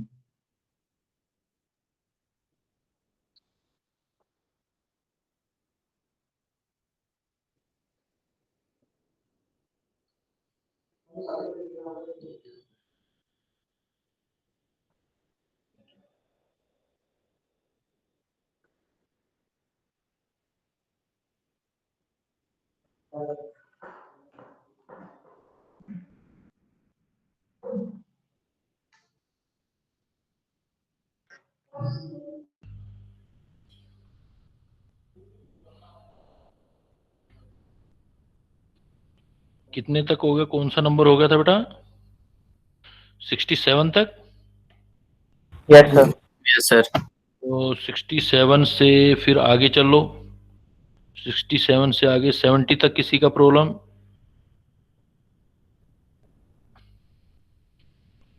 67 से अप टू 70, 68. 68 रिएक्शन दे रखा है NO2 O2 2N2O5 इतना. If N2O5 assume to be formed in the reaction as a solid, delta H reaction will be delta H sublimation N2O5 is 54 इतना. देखो वो आपको ये कह रहा है कि 4NO2 और O2 गैस मिलके बना रहे हैं 2N2O5 गैस, और यहां तक जो एनर्जी लग रही है वो लग रही है 112 किलो जूल. अब N2O5 गैस जो लग रहा है वो इतना लग रही. If the N2O5 assume to form the reaction as a solid, delta H reaction will be. अब मान लो इस गैस को भी आगे आप सॉलिड तक ले जाते हो बेटा, 2N2O5 आप ले जाते हो सॉलिड तक. तो एक बात देखो, आप किसी सॉलिड को गैस में कन्वर्ट करते हैं तो उस एनर्जी को क्या बोलते हो आप? सब्लिमेशन. Sublimation. तो मैं यहाँ उस चीज का तो उल्टा कर रहा हूँ ना. सॉलिड को गैस में नहीं ले जा रहा, इधर नहीं चल रहा. मैं कहाँ जा रहा हूँ? गैस को सॉलिड में ही कर रहा हूँ. तो ये रिवर्स ऑफ सब्लिमेशन ही है ना. Yes sir. Reverse of sublimation है, तो सब्लिमेशन वाली जो वैल्यू है उसका रिवर्स साइन लगा देता हूँ बेटा, है ना. तो इसने सब्लिमेशन एनर्जी कितनी दे रखी है यहाँ पर? 54 किलो जूल पर मोल. 54 किलो जूल पर मोल. तो मैं यहाँ कितना लिख दूंगा? माइनस, इधर जाऊंगा तो माइनस 54 किलो जूल पर मोल. लेकिन मोल कितने हैं मेरे पास? 2 मोल. 2 है तो 2 से मल्टीप्लाई भी तो करूंगा. और अब मुझे यहां से यहां तक टोटल एनर्जी चाहिए, तो कितनी हो गई? -112. ये कितना हो गया दूसरे वाला? -108. 108. टोटल एनर्जी कितनी आ गई? -220. जिस यूनिट में है उसमें दे दो. तो N2O5 तक दे दिया था. फिर उसने क्या, N2O5 से, मतलब वो ऐसे कहना चाहता था, कुल मिला के बात ये कहता है ये रिएक्शन तो मैंने दे दिया. कोई मुश्किल क्वेश्चन नहीं था, ये रिएक्शन दे दी. वो कह रहा है N2O gas plus O2 gas 2N2O5 gas. कहता है इसके लिए H दे दिया आपको, सपोज -112 किलो जूल. ठीक है. अब कहता है दूसरी रिएक्शन में डेल्टा H सब्लिमेशन दे दिया, मतलब N2O5 सॉलिड से N2O5 गैस, इसकी एनर्जी दे दी, H2 दे दिया आपको. H2 दे दिया आपको 54 किलो जूल पर मोल. अब आपको निकालना क्या है? कहता है कि if the N2O5 assumed to be formed in the reaction solid, ऊपर वाली रिएक्शन में अगर सॉलिड बना दिया जाए, मतलब ये रिएक्शन पूछ ली, इसके लिए 4NO2 gas plus O2 gas और 2, लेकिन N2O5 सॉलिड कर दिया जाए. तो सॉलिड कब हो सकता था? जब मैं इस रिएक्शन को 2 से मल्टीप्लाई करके और ऐड कर देता, तभी तो होता ना ये वाली रिएक्शन आ जाती. 2 से मल्टीप्लाई करके ऐड करता तो ये रिएक्शन आ जाती. तो इसीलिए मैंने डेल्टा, इसका डेल्टा H जो निकालूंगा वो क्या करूंगा? पहले वाली इक्वेशन H1 प्लस जो दूसरी रिएक्शन है H2 इंटू 2 करूंगा. माइनस किया माइनस H2 को 2 से करूंगा तो H1 पहले वाली -112 आ गई, दूसरे में फिर माइनस, और H2 की वैल्यू आ गई 54 इंटू 2. टोटल आ जाएगा. वो सर साइन की गलती हो गई थी इसमें. बेटा साइन ओके, ठीक है, मैं कोई इश्यू नहीं है इसमें. ऐसे क्वेश्चन में मिस्टेक होते हैं, ये सीखने हैं, अभी आपने प्रैक्टिस करना है आपने, क्योंकि 2 साल के बाद एग्जाम देना है, तो धीरे धीरे वो चीजें क्लियर हो जाएंगी. साइन वाइन का लो 1-2 बार प्रैक्टिस करोगे तो उससे हो जाएगा क्लियर. नेक्स्ट चलो 70 तक. इसीलिए तो इस चैप्टर को डिफिकल्ट मानते हैं, इजी चैप्टर थोड़ी ना. ये 2-3 चैप्टर तो यही सिलेक्शन डिसाइड करते हैं. कोई प्लस करके आएगा, कोई माइनस करके आएगा, कुछ ना कुछ, कोई 2 से मल्टीप्लाई नहीं करेगा, और सारे ही ऑप्शन होंगे. अप टू 70 तक बेटा किसी का और? No sir. फिर चलो 70 के बाद आ जाओ आप 71 और 72 में किसी का problem? No sir. No sir. हाँ सर 72 बता. 72 72 देखो, the enthalpy of hydrogenation of C6H6 मतलब बेंजीन है। पहले वाला केस जो कह रहा है वो ये कह रहा है बेंजीन में ट्रिपल बॉन्ड होता है बेटा, मतलब तीन ट्रिपल बॉन्ड होते हैं, 3 बॉन्ड होते हैं, है ना। तो एंथैल्पी ऑफ हाइड्रोजनेशन, अगर 3 बॉन्ड का हाइड्रोजनेशन करूंगा तो 3 मोल ऑफ H2 लेके साइक्लोहेक्सेन करवाएंगे। तो 3 मोल ऑफ H2 का ये करवाएंगे तो enthalpy of hydrogenation of benzene is 200 kilo joule. इसकी एनर्जी जो आ रही है वो आ रही है आपकी 200 किलो जूल आ रही है। And resonance energy of benzene liquid is 157। Then enthalpy of hydrogenation of, यहाँ लिक्विड लिया है उसने, C6H6 लिक्विड है 200 kilo, and resonance energy of C6H liquid is -157 kilojoule per mole. Then enthalpy of hydrogenation of इतना will be delta H vaporization C6H8 C6H12 are equal। ठीक है, देखो अब क्या है कि एक बॉन्ड के लिए हमें निकालना है एंथैल्पी ऑफ हाइड्रोजनेशन, एक बॉन्ड के लिए आपको निकालना है। तो देखो 3 बॉन्ड के लिए एनर्जी कितना आ रहा है, 200 आ रहा है, और 3 बॉन्ड के लिए ये 200 आ रहा है। हमें निकालना है एंथैल्पी ऑफ हाइड्रोजनेशन ऑफ सिर्फ 1 बॉन्ड के लिए। ये तो थियोरेटिकल आ जाएगा, लेकिन हमें एक्सपेरिमेंटल डेटा भी दे रखा है उसने। थियोरेटिकली सीधा सीधा सोचे तो 3 के लिए 200 है, तो 1 के लिए कितना आ जाना चाहिए था हमारा, 200/3 200/3 आना चाहिए था ना। 200/3 होगा तो कितना आंसर होना चाहिए था, 66.66 66.66 सपोज इतना होना चाहिए था, लेकिन किलो ये जूल। है ना किलो जूल में होना चाहिए। अब इसने क्या कह दिया, साथ में कह रहा है इसकी रेजोनेंस एनर्जी और दे दी। तो देखो आंसर में इसके देखो ये वाला ऑप्शन तो है ही नहीं, ये वाला जो ऑप्शन देख रहे हैं हम, ये ऑप्शन आपके पास है ही नहीं। तो 519 229 ऊपर कुछ और ऑप्शन दे रखे हैं, तो इसका मतलब हमें कुछ और चीजें यहाँ पर सोचनी है। तो the enthalpy of hydrogenation of benzene C6H6 इतना 200 kilo joule, and resonance energy मतलब जो इसको स्टेबलाइज कर रही है, स्टेबलाइज रेजोनेंस एनर्जी आ रही है 157, रेजोनेंस एनर्जी और आ रही है इसकी 157। तो इसका मतलब इसकी स्टेबिलिटी तक जाना पड़ेगा हमें।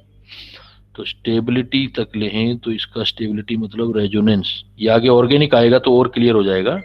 अभी मैं थोड़ा देखता हूँ कि किस ट्रिक से तुम्हें एक बार करवाऊँ। ये बेंजीन की ये वाली एनर्जी भी दे रखी है उसने स्टेबलाइजेशन करने वाली, -157। टोटल यहाँ से लेके यहाँ तक कितनी एनर्जी आ गई, -357। तो टोटल एनर्जी सिर्फ 200 नहीं लेना है, रेजोनेंस वाली स्टेबलाइजेशन एनर्जी भी इंक्लूड करनी है। तो 3 मोल ऑफ हाइड्रोजन यहाँ से लेके यहाँ तक लेके गए तो टोटल एनर्जी कितना लगा आपका, 357। आपको कितने बॉन्ड के लिए, कितने के लिए चाहिए, 1 के लिए। तो ये 200 की बजाय इसको कितना लो आप, 357। तो ये कितना आ जाएगा देखो, 3 1 जा 3 और 119। तो अब ये कॉन्सेप्ट थोड़ा सा आपके लिए, क्योंकि रेजोनेंस अभी पढ़ी नहीं है, रेजोनेंस क्या होता है कि जो आप बेंजीन ऐसे लिखते हो ये तो एक्चुअल में थ्योरेटिकल बात होती है, एक्सपेरिमेंटल बात होती है जब ये तीनों बॉन्ड रेजोनेंस ऐसे करके घूमने लग जाते हैं। तो यहां से हमें यहां तक चलना था, 3 हाइड्रोजन अटैच करने थे जो भी, तो यहां से हमें यहां तक चलना था 3H2 ऐड करने के लिए और यहां पहुंचना था। तो यहां से ये वाली एनर्जी उसने दे रखी थी -157, ये वाली एनर्जी डायरेक्ट बता रखी थी उसने -200, है ना। और ऐसा करके हमने यहां तक पहुंचे। अब वो कहता है कि अगर इसमें पार्शियली एक जगह ही होता, पार्शियली सिर्फ यहां होता बॉन्ड, ये वाला बॉन्ड होता, तब कितनी एनर्जी आती यहां पहुंचने में। तो अब यहां से यहां तक आ गई हमारी, कितनी आ गई टोटल ऊपर किया हमने 300 -357। तो पर बॉन्ड के, ये तो 3 बॉन्ड के लिए थी 1 2 3, तो पर बॉन्ड के लिए निकालना है तो कैलकुलेशन बनाना था बेटा बाई 3। सर आपने वहाँ पे हाइड्रोजनेशन के लिए 3H2 मतलब 3 मोल ऑफ H2 क्यों ऐड किए थे? क्योंकि 3 बॉन्ड हटाने हैं ना आपको। हाइड्रोजनेशन का मतलब होता है, यही कह रहा हूँ ना कि अभी ऑर्गेनिक की नहीं है तो थोड़ा दिक्कत आ सकती है आपको कि हाइड्रोजनेशन का मतलब, तो ये तो 10th क्लास में भी होता था ना आपका, एल्कीन का हाइड्रोजनेशन। मान लो CH2 है तो एक डबल बॉन्ड हटाने के लिए 2 हाइड्रोजन चाहिए होते हैं, एक H2 चाहिए होता है। Yes sir. इससे क्या बनता है, CH3 और CH3। तो अगर एक डबल बॉन्ड हटाना होता है उसके लिए एक H2 लगता है, समझ गए? Yes sir. अब यहां पर हमारे पास बेंजीन में कितने H2 हैं? 3H2। तो 3H2 हैं। तो इसीलिए मैंने ये 3 बॉन्ड ये भी दिखा दिया और रेजोनेंस वाला ये भी दिखा दिया। तो 3 बॉन्ड हटाने हैं मुझे, तो यहां से हटाने हैं 3 बॉन्ड, दिखा ये रहा हूं, इसके अंदर छुपे हुए हैं 3 बॉन्ड। वो 3 बॉन्ड हटाने के लिए टोटल एनर्जी ये भी तो ऐड करनी पड़ेगी ना, फिर ये 3H2 ऐड करने के लिए तो टोटल एनर्जी लगेगी 357। अगर एक बॉन्ड हटाना होता तो कितनी एनर्जी लगती, 357/3।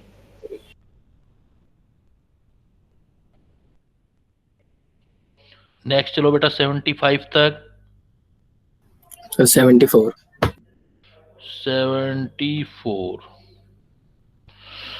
74 कह रहा है आपकी CP जो है टेम्परेचर डिपेंडेंट दे रखी है आपको, CP A T3 BT where A और B कांस्टेंट दे रखे हैं, इतना इतना। The molar entropy at 20 kelvin for a perfect crystalline solid. देखो आपको निकालनी है मोलर एंट्रोपी, मोलर एंट्रोपी किसके लिए निकालनी है, परफेक्ट क्रिस्टलाइन सॉलिड। तो मोलर एंट्रोपी तो DS होता है Q रिवर्सिबल बाई T, और Q जो होता है वो होता है number for a perfect A and B constant, कितने के लिए निकालना, मोलर मतलब 1 मोल के लिए। तो NC∆T होता है ना बेटा, NC∆T, N की वैल्यू कितनी दे रखी है 1।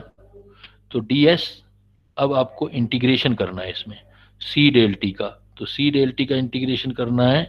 तो C की वैल्यू दे रखी है आपको, C की वैल्यू कितना दे रखा है, A T का 3 प्लस B कांस्टेंट T और DT/T का।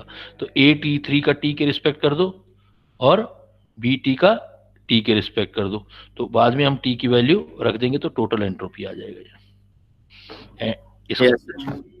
इसका आप कैलकुलेशन कर लेना, जिसको रिक्वायरमेंट हो कर लेना, नहीं तो एक्चुअली ये क्या है कि रिक्वायर्ड नहीं है आपको, ये आपके ये इंटीग्रेशन वाले क्वेश्चंस नहीं आते हैं मेडिकल में, आ गया होगा बाई चांस क्वेश्चन कहीं से उठाया होगा, तो इंटीग्रेट करना तो आता है ना किसी चीज को।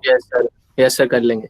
हाँ तो वो कर लेना बेटा, जरूरत तो वही कर लेना, जिस बच्चा नहीं चाहता है तो कोई इशू नहीं है, मेडिकल में रिक्वायरमेंट नहीं है। तो यहाँ पे T की रेंज T1 से T2 रखेंगे।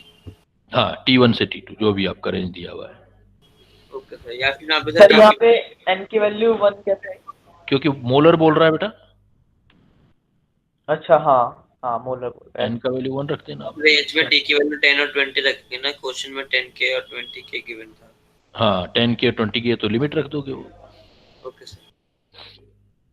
नेक्स्ट आ जाओ बेटा फिर 75 से लेकर के आगे चल लो, 75 से 76 तक किसी का।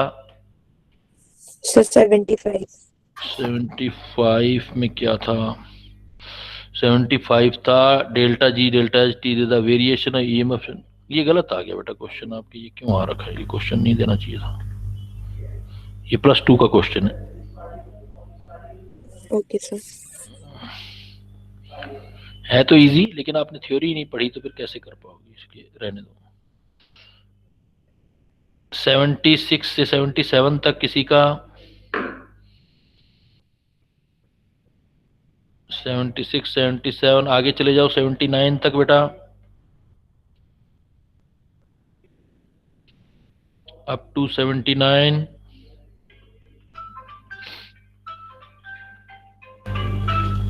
79 तक नहीं है किसी का। 80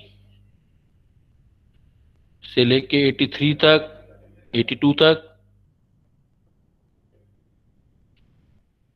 80 से 82, नो सर।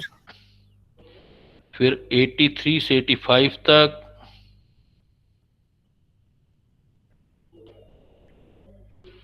83 to 85, sir 83। 83 कह रहा है वर्क रिवर्सिबल और इरिवर्सिबल किया था ना बेटा। अगर एक्सपेंशन हो तो कौन सा वर्क ज्यादा होता है? न्यूमेरिकल भी किया था हमने। सर रिवर्सिबल वाला जो होता है वो इरिवर्सिबल से ज्यादा होता है ना। वो एक्सपेंशन में होता है ना बेटा। एक्सपेंशन होता है तो वर्क जो रिवर्सिबल होगा वो ग्रेटर देन वर्क इरिवर्सिबल होगा। लेकिन अगर कंप्रेशन हो गया तो उल्टा कर दोगे। आप ये चेक भी कर लो ऊपर की एक्सप्रेशन है या कंप्रेशन है। एक्सपेंशन में निकाले थे ना ऊपर वाले हमने। Yes sir. ये देखो अब expression the work can also get PV plot under the carious with an ideal gas. ये देखो क्या दे दिया उसने, यहाँ छुप गया ना क्वेश्चन। क्या कर दिया उसने? कंप्रेशन कर दिया। तो कंप्रेशन में फिर उल्टा हो जाता है। लिखा भी तो था आपने नोट की कंप्रेशन आएगा तो फिर अपोजिट हो जाएगा। एक्सपेंशन निकाल के कंप्रेशन में अपोजिट कर देना बेटा, ठीक है। ओके ओके आगे आगे ध्यान रखना आगे वाले केसेस में। Yes sir. 85 तक किसी का और?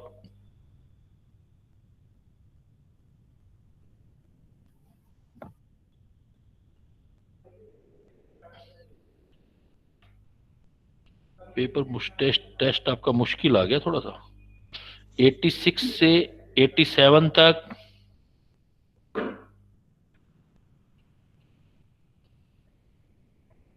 सर 87। 87 सिलेन और सिलिकॉन हाइड्राइड जनरल फार्मूला इतना है। Several application from the data given below dissociation के डेल्टा एच ऑफ रिएक्शन। देखो एक रिएक्शन दे दी आपकी 2SiH2SiO2 इतना। बॉन्ड डिसोसिएशन एंथैल्पी, बॉन्ड को ब्रेक करने वाली H की भी एनर्जी आ गई। बॉन्ड डिसोसिएशन एंथैल्पी SiH की भी आ गई, है ना। एंथैल्पी ऑफ फॉर्मेशन Si इतना आ गया।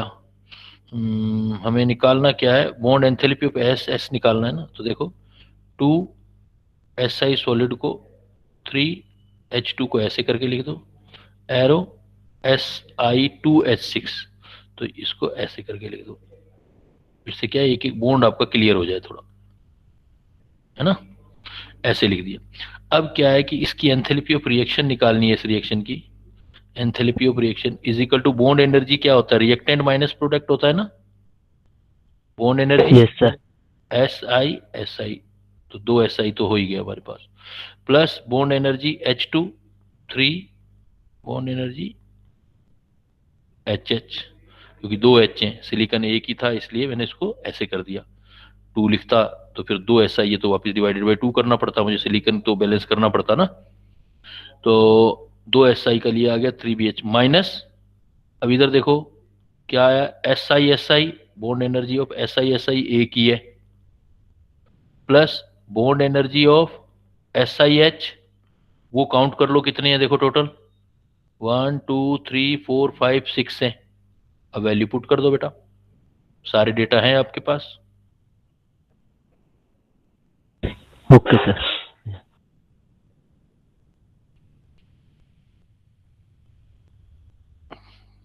इस टेस्ट में नंबर तो आप लोगों में कम आए होंगे, फिर मुश्किल Yes, था। sir. Yes sir. अरे मैंने उनको बोल दिया था एक पेपर दे देना उठा के, उन्होंने डिफिकल्ट वाला दे दिया। इंजीनियरिंग के हिसाब से है ये, NTSC वगैरह के हिसाब से। नेक्स्ट देख लो बेटा, कोई बात नहीं, ये क्वेश्चन और नहीं तो कुछ सिखाएंगे ही आपको, है ना। 90 तक कोई और? Sir, 88. 88 ये वाला है। इसमें 88 का कॉन्सेप्ट क्या होता है कि जो ग्राफ जिसका नीचे होता है ना वो ऊपर वाले के लिए रिड्यूसिंग एजेंट का काम करता है। Lower act as reducing agent for upper. बस ये कॉन्सेप्ट याद रखना, जो नीचे वाला है वो ऊपर वाले के लिए रिड्यूसिंग एजेंट का काम करता है। इससे क्या कैलकुलेशन आपकी सारी खत्म हो जाएगी, ग्राफ देख के सीधा बता पाओगे आप। देखो ग्राफ में देखो, अब आप आपका एक ग्राफ दे रखा है, कहता है जो फर्स्ट ग्राफ है वो ये है H2 और O2 से H2O बन रहा है। सेकंड ग्राफ ये है CO से CO जिसकी डेल्टा G दे रखी है ये ऐसे। इलिंगम डायग्राम ऐसे बोल दिया उसने, इलिंगम फॉर द, अब आपको निकालना क्या है, कहता है टू इंटरसेक्ट दे रखा है, कहता है Ellingham diagram for the oxidation of H2 and CO, एक H2 का ऑक्सीडेशन कर रहे हो, एक CO का ऑक्सीडेशन कर रहे हो, ठीक है। अब आप ये बताओ, जो मैंने अभी इधर दिया है ये लिख करके आपको बताना है कि two line intersect, which of the following is correct. देखो delta G naught for the reaction first is more negative, जब नीचे होगा ना तब मोर नेगेटिव होगी, जब T लेस देन 1125, तो डेल्टा G निकाल के देख लो बेटा, ऊपर वाले में जिसका नीचे होगा वही तो डेल्टा G नेगेटिव होगा, जिसका ग्राफ नीचे आएगा। तो T दे रखा है आपको, समझ में नहीं आया वाला। अरे इसमें डेल्टा G दे रखा है, ये रहा, इसको भी छोड़ो, इसको भी गोली मारो, ये डेल्टा G ग्राफ बना रखा है, ये जो डेल्टा G नीचे होगा वही तो नेगेटिव होगा ना, ये हाँ, जो नीचे होगा वो कम होगा, नेगेटिव होगा, बस यही चीज चेक करनी है आपको। वैल्यू दे रखी है, देखो पहली रिएक्शन के लिए दे रखा है डेल्टा G, कहता है ये इतनी है, ये इतना है, ये T दे दिया, ये रहा देखो, कहता है 1.25 रख के देखो इसमें डेल्टा G की वैल्यू निकालो इसमें, तो डेल्टा G की वैल्यू कैलकुलेट हो जाएगी ना यहाँ से। तो कहता है कि अगर मैं फर्स्ट में कह दूं तो डेल्टा G मोर नेगेटिव आएगी या लेस नेगेटिव आएगी, जैसे सपोज मैं निकाल देता हूँ डेल्टा G 9247500 और दूसरे वाली वैल्यू कितनी है 55.85, इसको मल्टीप्लाई कर देना बेटा किससे 1125 से, वो वाली प्लस में। अब यहाँ से चेक करना पॉजिटिव आ रही है नेगेटिव पता लगा सकते हैं ना हम। Yes, sir. अब मैं कहूंगा कि इससे टेम्परेचर, मल्टीप्लाई हो गया, अरे ये दे रखा है भाई, ये क्या है 55.85 into T delta G is equal to, इसलिए किया, ये इधर मल्टीप्लाई है ना, नहीं है क्या, ये छोटी छोटी चीजों में फंस जाते हो कि डेल्टा G की इक्वेशन दे रखी है, T की वैल्यू रखनी है, बस T की वैल्यू रख करके अगर इससे ज्यादा T होगा तो फिर देखना है डेल्टा G नेगेटिव आएगा या पॉजिटिव, चेक करते जाना है। ऐसे ही फिर देखो CO वाली रिएक्शन के लिए ये करा है, CO वाली रिएक्शन ये रही, इस रिएक्शन में T की वैल्यू रख के देखना है नेगेटिव आ रहा है नहीं आ रहा है ना। और जो ये चीज, अब इन दोनों पॉइंट में आपको ध्यान रखना है कि जिसका डेल्टा G नेगेटिव होगा वो बेटर होगा, तो फिर वो देख लेना है बेटर रिड्यूसिंग एजेंट का मतलब जिसका डेल्टा G नेगेटिव होगा वही तो रिएक्शन हो पाएगी ना स्पॉन्टेनियस, तो वो बेटर रिड्यूसिंग एजेंट होगा। तो वैल्यू पुट करते जाना, डेल्टा G की वैल्यू चेक करते जाना, डेल्टा G अगर आपका नेगेटिव आ रहा है तो इसका मतलब वो आपका आंसर सही है। कर लोगे? Yes, sir. Yes sir. मुश्किल नहीं है, बस क्वेश्चन का थीम थोड़ा अलग सा है। सर 89 में कह रहा है हाइड्रोजन रॉक फ्यूल, ठीक है, अमोनिया, इतना सब कुछ रिएक्शन दे रखी है, डेल्टा H फॉर्मेशन सबके दे रखे हैं, delta H for decomposition of hydrogen. देखो बेटा डिकम्पोजिशन ऑफ हाइड्रोजन है तो पहले तो इसके लिए निकाल के उसका उल्टा कर देना था आपको, एंड ये तो N2H4 बन रहा है ना, इसमें तो N2H4 H2O बन रहा है इस रिएक्शन में, हमें क्या निकालना है delta H for decomposition of hydrogen into N2 and H2, तो एक रिएक्शन ये आ गई आपकी 2NH3 प्लस H2O2, जो रिएक्शन दिया हुआ है वो उसकी वैल्यू भी दे रखी है आपको 2H2, फॉर्मेशन एंथैल्पी भी दे रखी है। दूसरी रिएक्शन क्या करना है N2 प्लस H2 डिकम्पोजिशन करना है, तो पहले हाइड्रोजन बनाओ N2H4 लिक्विड, इसको कन्वर्ट कर दो N2 प्लस H2 में, ये निकालना है बेटा। तो इस रिएक्शन का क्या होगा, देखो delta H enthalpy of reaction नीचे वाले की क्या होगा N2 और H2 बैलेंस कर दो, N2H4 का 1 मोल लेके N2 और 2H2, तो इनकी तो जीरो आएगी ना फॉर्मेशन एंथैल्पी। Yes, sir. तो delta H reaction 0 plus 0 minus delta H formation of N2H4, यही निकालना है ना आपको। अगर आपके पास ये वाली चीज आ जाए तो यही चीज निकल आएगी ना, और ये कहां से आएगी, ऊपर वाली रिएक्शन देखो, ऊपर वाली रिएक्शन में डेल्टा H रिएक्शन दे रखा है टोटल, इज इक्वल टू क्या लिखोगे formation enthalpy of N2H4 twice formation enthalpy of H2O minus फिर twice enthalpy formation of NH3 plus enthalpy of H2O2, ये देखो ये सब दे रखे, NH3 दे रखा, H2O2 दे रखा, H2O दे रखा, ये दे रखा, ये दे रखा, ये दे रखा, और एंथैल्पी ऑफ रिएक्शन भी दे रखी, ये भी दे रखी, तो यहां से क्या निकल आएगा? फॉर्मेशन इन फॉर्मेशन इनहेरेंट, वही तो चाहिए, वो इस इक्वेशन में रख देंगे, उसका साइन चेंज कर देंगे, वही चाहिए हमें। यस सर, हो गया। यस बेटा, अप टू 90।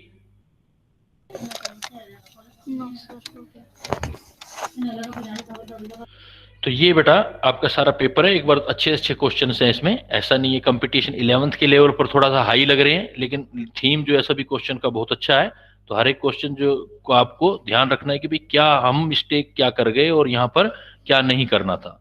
तो पेपर का लेवल भी अच्छा है, तो ऐसे क्वेश्चंस जो होते हैं वो बढ़िया होते हैं। लेकिन मैं आपका टेस्ट एक और लूंगा बेटा इसका, थर्मोडायनेमिक्स का, ठीक है? Okay sir. सर ये वाले क्वेश्चन थे ना, इनमें बहुत ज्यादा टाइम। हाँ, मैं समझ गया, टाइम टेकिंग भी था। ये एक्चुअली प्रैक्टिस के लिए होते हैं, ये क्वेश्चन जो होते हैं ना, तो वो मैंने एक्चुअली देखे नहीं, मैंने उनको बोला था एक पेपर पुराने वाला उठा लेना, ये मैं लास्ट में कराता हूँ, जब प्रिपरेशन कंप्लीट हो जाती है ना बच्चे की, फिर करवाता हूँ ये, उसने पहले ही आपको दे दिया, इसलिए मैं थर्मोडायनेमिक्स का टेस्ट एक दोबारा लूंगा बेटा आपका। इस बार जो टेस्ट होगा आपका टॉपिक ध्यान रखना है, आपका यही आएगा, ओनली थर्मोडायनेमिक्स। अभी नहीं लूंगा बेटा इक्विलिब्रियम, पहले थर्मोडायनेमिक्स क्लियर करेंगे, फिर नेक्स्ट टाइम में ले लूंगा आपका। ओके सर, ठीक है ना, क्योंकि अभी मुझे लग रहा है वाले में नीट टाइप के क्वेश्चन होंगे। हाँ, मैं नीट टाइप के क्वेश्चन दूंगा, तो स्पेशल मैं खुद देख के डालूंगा क्वेश्चन उसमें, इसीलिए मैं थर्मोडायनेमिक्स का दोबारा ले रहा हूँ टेस्ट आपका, ठीक है? Yes sir. Yes sir. Sir सिर्फ 11th लेवल तक होगा ना? हाँ, 11th के लेवल पे लूंगा। अब जो लूंगा थर्मोडायनेमिक्स, आप एक बार अच्छे से दोबारा तैयार कर लो कि जिससे कि आप में कॉन्फिडेंस आ जाए कि थर्मोडायनेमिक्स के क्वेश्चन हो जाएंगे हमसे। Yes sir. ठीक है? Okay yes sir. Sir equilibrium का एक क्वेश्चन है सर, नेक्स्ट क्लास में पूछ लेना बेटा।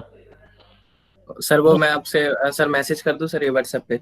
अब व्हाट्सएप पे तो भेज ही दिया करो, उसमें टाइम मिलता है तो मैं बता देता हूँ, ठीक है? Okay sir.